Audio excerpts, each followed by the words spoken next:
In this video, we'll cover procedures for dealing with the PowerView display that is not functioning correctly. The first procedure is to reboot the PowerView display by disconnecting it from the UPS. In this example, we'll be using a Symmetra Electric and we'll be rebooting it by disconnecting it from one of the intelligence modules. Once the Ethernet cable has been disconnected, you'll then reconnect it back into the intelligence module or other port on the UPS to allow the display to boot back up again.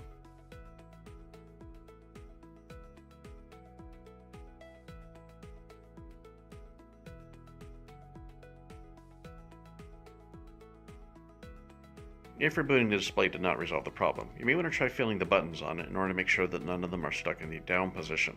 This can cause the display to malfunction and behave oddly.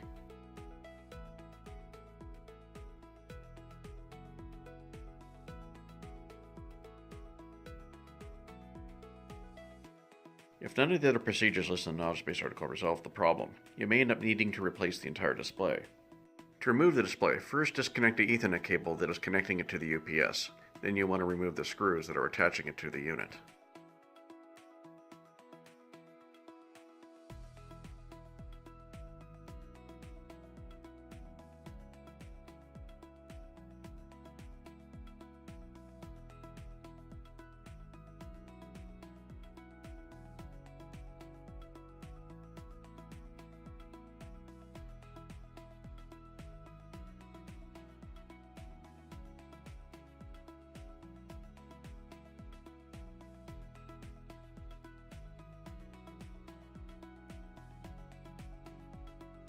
Once you've disconnected the PowerView display from the rest of the UPS, you'll then want to remove the Ethernet cable from where it's also plugged into the back of the module.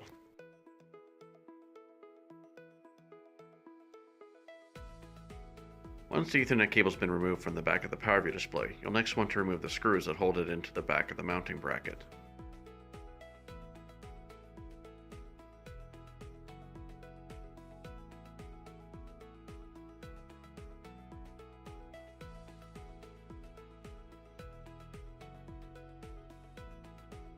Next, you'll want to attach the mounting bracket onto the replacement PowerView display you'll be using instead.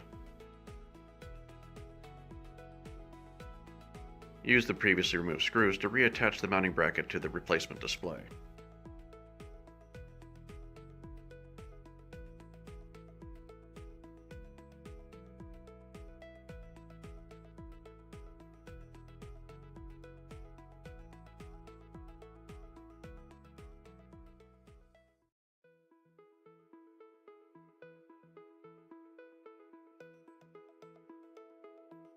Once the replacement PowerView display has been attached to the mounting bracket, you'll then reattach the Ethernet cable to the back of the unit.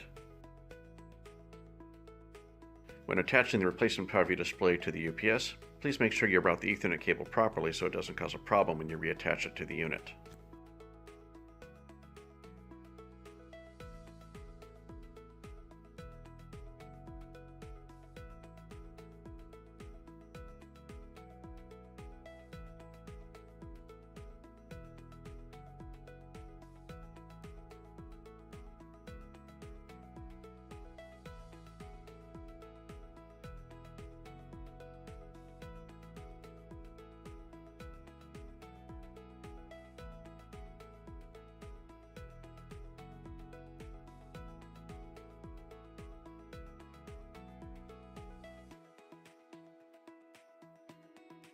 After you've reattached the replacement PowerView display to the UPS, you'll then reconnect the Ethernet cable to the appropriate port and allow the module to boot up. This will then complete the replacement process.